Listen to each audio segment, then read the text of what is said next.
ఇలాంటి రోజు వస్తుందని ఊహించలేదండి.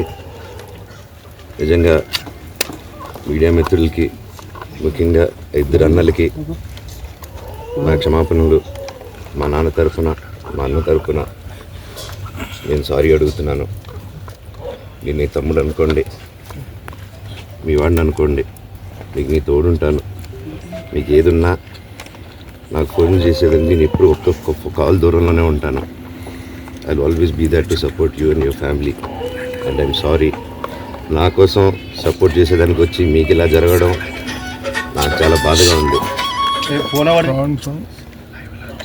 నా భార్య పేరు లాగుతున్నారు, 7 నెలల కూతురు పేరు లాగుతున్నారు.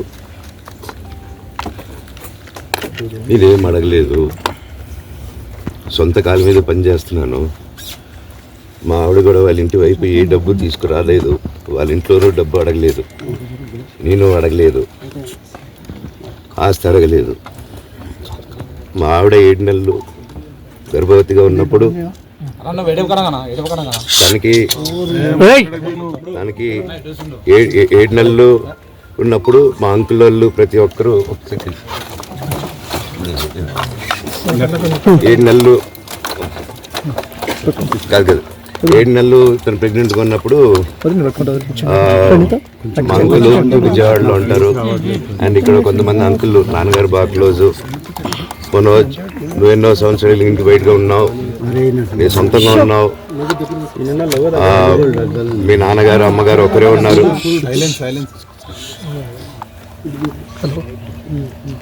మీ నాన్నగారు అమ్మగారు ఒకరే ఉన్నారు. మీ అన్నయ్య ఏమో దుబాయ్కి షిఫ్ట్ అయిపోయాడు ఫ్యామిలీతో. తనకి ఇప్పుడు మీ అమ్మ అవసరం ఉంది, పెద్దోళ్ళ అవసరం ఉంది. నువ్వు అక్కడే ఎలా చూసుకుంటావు అంటే నాకు ఆ రోజు మా భార్య కూడా ఒకసారి వాళ్ళు అన్నీ చెప్తున్నారు కదా, ఎందుకంటే ఒకసారి వినండి అంటే, సరే అమ్మా నీకోసం వస్తాను అని చెప్పి మళ్ళీ తిరిగి రావడం జరిగింది. అండ్ ఈరోజు నా గురించి ఆరోపణలు వేస్తున్నారంటే అది నేనేం చెప్పలేను. ఓన్లీ మీకు ఆధారాలు మాత్రమే చూపించగలుగుతాను. ఇప్పుడు వాళ్ళు చెప్పి నేను చెప్పి ఇది కరెక్ట్ కాదండి. నేను ఎప్పటి నుంచో కూర్చొని మాట్లాడదాం అంటున్నాను. పిల్లలకి లోకల్లో ఉన్న అక్కడ లోకల్లో ఉండేది ఎవరో కాదండి, మా బంధువులే అండి. అందరూ ఆ చుట్టుపక్కల గ్రామాలందరూ, మా నాన్నమ్మోళ్ళూరు, అమ్మమ్మోళ్ళూరు అందరూ మా వాళ్ళండి. వాళ్ళ పిల్లలు, వాళ్ళ బంధువులు. సో వాళ్ళకి అన్యాయం, వాళ్ళు అర్జీలు పెట్టుకున్నారు, వాళ్ళు లెటర్లు పంపించారు, వాళ్ళన్నీ చేశారు. నేను వాళ్ళకి సపోర్ట్గా మద్దతుగా నిలబడి ఏమైంది నేను అడిగేసరికి వినయ్ అతనికి ఫోన్ చేశాను, మెసేజ్లు పెట్టాను. సార్ వాట్ ఈస్ హ్యాపెనింగ్, ఇంకా కావాలంటే కాళ్ళ మీద కూడా పడతానండి, ఈ ఇష్యూ క్లియర్ చేయండి, మాట్లాడుకుందాం అంటే చాలా దురుసుగా రిప్లైలు పెట్టారు. నేను ప్రతిదీ ఈరోజు సాయంత్రం 5:30కి ప్రెస్ మీట్ పెట్టి ఆగానండి, ఇంకా ఆగలేను. ఈరోజు ఈవినింగ్ ప్రతిదీ చెప్పేస్తాను.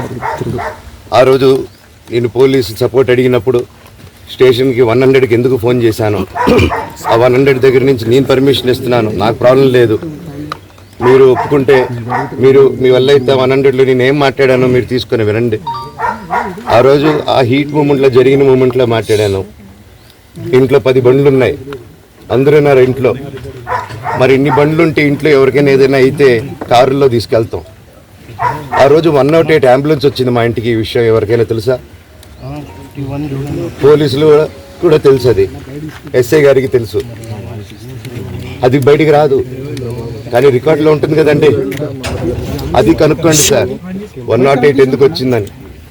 అండ్ నిన్ను ప్రతిదీ నేను కొడుతున్నాను, ఇది చేస్తున్నాను అన్నారు కదా సార్, సీసీటీవీ కెమెరాలు తెప్పిండి సార్. నాకు మా నాన్న దేవుడండి. ఈ రోజైతే ఏదైతే చూస్తున్నారో మా నాన్నని, ఇది మా నాన్న కాదండి. నేను అబద్ధాలు ఆడేవాడిని కాదు. నా గురించి మీరు ఎవరినైనా ఎంక్వైరీ చేసుకోండి, నా ఫ్రెండ్స్ని అడగండి. నాకు చిన్నప్పటి నుంచి ఉన్న స్నేహితులు ఒక్కొక్కరు వేరే వృత్తిలో ఉన్నారు, వాళ్ళు సొంతంగా కాళ్ళ మీద కష్టపడిన వాళ్ళే అండి. అండ్ నేను కూడా నా సొంతంగానే వచ్చాను, కానీ ఏ రోజు ఇది చేయండి అది చేయండి అని అడిగింది లేదు. అండ్ ప్రతిదీ నేను సాయంత్రం వచ్చి మీకు ఎక్స్ప్లెయిన్ చేస్తాను. దయచేసి కోఆపరేట్ చేయండి. అందరూ ఉన్నందుకు. విజయ్ గారు, విజయ్ అనే వ్యక్తి నిన్న అంత చెప్పిన తర్వాత కూడా మా ఇంట్లోనే నన్ను కొట్టేటప్పుడు అతని కారు ఉంది, వెనకాల నుంచి అలా వెళ్ళిపోయారు అందరు ఉండగానే. మీరు అతని కారు నంబరు, అతని సిగ్నల్ ని దయచేసి ట్రాక్ చేయండి. అన్ని కంప్లైంట్లు పెట్టిన తర్వాత కూడా మా ఇంట్లో ఎందుకున్నాడు ఆ దొంగ? మీరు దయచేసి ఇది ఇమీడియట్ గా చేసుకోండి. నేను సాయంత్రం లోపల ఒకసారి మీరు అన్నారు ఇందాక మా నాన్న దేవుడు అని చెప్పి, ఎవరు ప్రభావితం చేస్తే తను మారాల్సి వచ్చింది? మా నాన్న మీ షోల్డర్ మీద గన్ను పెట్టి కాలుస్తున్నారండి, క్లియర్ గా కాలుస్తున్నారు. ఆయన నేను పనులు చేసుకుంటూ అన్ని రకరకాలుగా ఉన్నప్పుడు ఆయన బ్రెయిన్ వాష్ చేసుకుని నా వ్యక్తిగత జీవితంలో బయట పెట్టి నన్ను, నా వ్యక్తిగత జీవితం తప్ప అది కూడా నేనేం తప్పు చేయలేదండి. నేను ప్రేమించిన అమ్మాయిని పెళ్లి చేసుకున్నాను, ఆ అమ్మాయి కోసం పోరాడాను. దాంట్లో తప్పేంటంటే నాకు అర్థం కావట్లేదు. అండ్ ఈరోజు వచ్చి 10 మందికి నిలబడినప్పుడు నేను చెడ్డోడిని అయిపోయాను. ఎక్కడ సైన్ పెట్టమంటే పెట్టాను, రమ్మంటే వచ్చాను, పొమ్మంటే పోయాను. ఎన్ని సినిమాలు చేయమంటే అన్ని సినిమాలు చేశాను. అన్న కంపెనీల్లో పనిచేశాను, సాంగులు చేశాను, వాళ్ళకి రికార్డింగ్లు చేశాను, ఫైట్ డైరెక్షన్లు చేశాను. ఎంతో గొడ్డులా కష్టపడాను, మనసు పూర్తిగా సంతోషంగా చేశాను. నాకు 1 రూపాయి అడిగింది లేదు, ఆశించలేదు. నేను దానికోసం నాకు కావాలి, నేను పనిచేసిన దానికి కూడా నేను అడగట్లేదు. ఒకటే అడుగుతున్నాను, మీకు నిజం తెలియాలి. అందుకోసమే ఏంట్రా వీడు అన్ని బయట పెడుతున్నాడు అనుకోవచ్చు, కానీ ఈరోజు నాకు భార్య పిల్లలు ఉన్నారండి.